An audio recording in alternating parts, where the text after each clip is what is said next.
confused as to, we'll start with why this man was taken to the hospital specifically. Do you know? Well, he had a medical condition that necessitated medical care, so that's why he was in the hospital. He was in the hospital a couple of days before this escape occurred. Okay, and at some point he needed to use the bathroom. Is that what happened? That is what I'm getting, albeit I'm not 100% certain of the reason why they needed to, the shackles needed to be removed.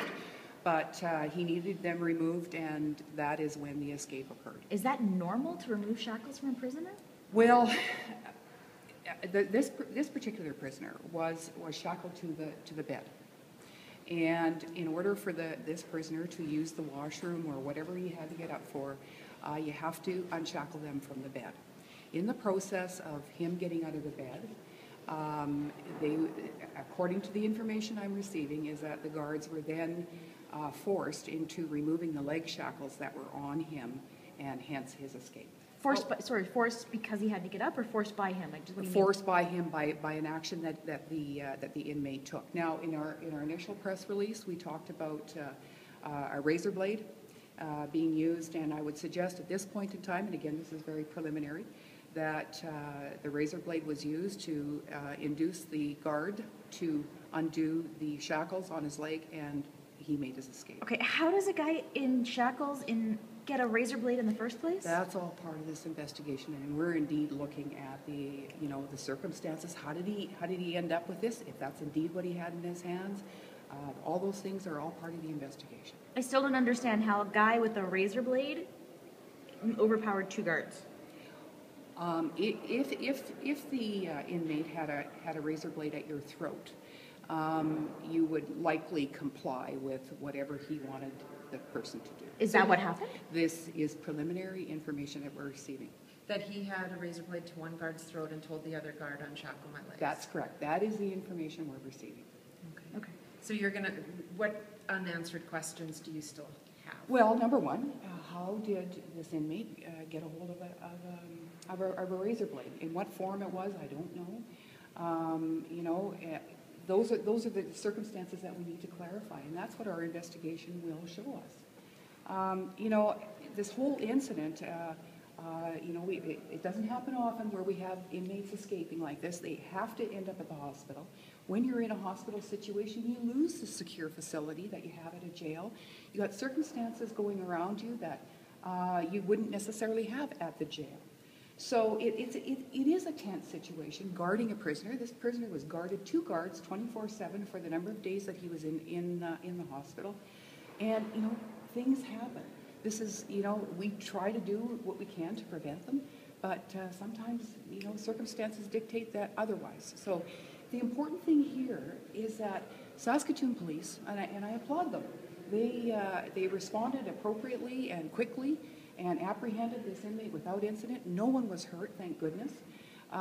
The staff at the hospital did a phenomenal job securing the facility as best they could, and the two guards will be experiencing some trauma, and I want to thank them for the work that they do. And again, public safety is paramount. That's why they're in jail. And but there are times when you have to take them out. What kind of blade was it? Sorry, I know this is nitpicking, but there's a safety razor and then there's a straight blade. That part is all that's the investigation, and we're looking at things. When this was first reported to us, we have a situation that is, we have to get the information out quickly. We got an escaped person who is dangerous, and the actual details of how he escaped at that initial point really aren't important. They are important now.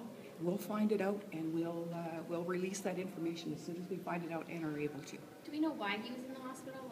Was it something self-induced that someone beat him up and he was in the hospital? Could this have been a planned kind of thing? Well, the medical staff and the doctors made a determination that he needed to be admitted. So who are we? We respond and admit him and place the guards on him on a 24/7 basis, and that's about all we can do. His reason for admission, I do not know.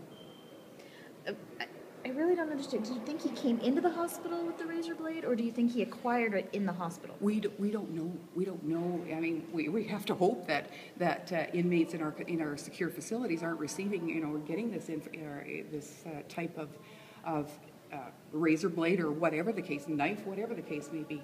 But that is just a question we don't know, and we need to find it out. And we will. How experienced are the 2 guards? Were they fairly new? That part I don't know either. I don't know if they're brand new, seasoned, or whatever the case may be. I don't know. How long would you expect before you can tell the public what happened to you? Dale? I think it's more important that we do it properly than quickly. What that said is obviously it's not going to take a whole lot. We're talking weeks, and we should be able to have those answers fairly quickly. Will the information, all of your findings, be made public? Yes, I mean, it's in the purpose of being transparent. I just want to encourage, and a lot of questions around a razor blade. As a practitioner, a former police officer, I think there's a whole bunch of things to be taken into consideration, and let's not just focus on one thing. There's the threat of physical force, there's the threat of violence. We need to take a wholesome look at this and determine not only what happened, what can we do to make things like this not happen again, and most importantly, to secure the safety of our staff and of the people in the facilities. In your experience as an officer, is unshackling somebody to go to the bathroom a normal thing? Well, I mean, I think it's probably the only way it can happen. I mean, there's exigent circumstances that you have to obviously use your best judgment. If somebody has to relieve themselves, I think there's also the humane component of it.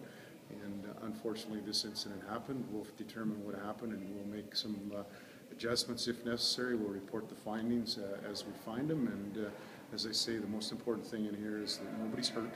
It's unfortunate, and we'll go forward from there.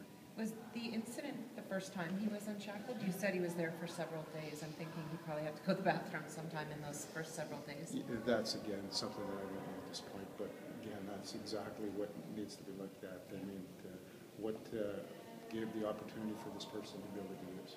Have you changed any policies in the meantime? I know you're saying you're still reviewing what's happened, but in light of the fact that he was unshackled and you probably dealing with other prisoners in the meantime who might need hospital care, have you put a temporary rule in place that says to change? No. I mean, we believe our policies are sound. That doesn't mean that our policies don't need to be tweaked and changed, but at the end of the day, every one of these are looked on an individual case-by-case purpose, and that's exactly how we'll look at this.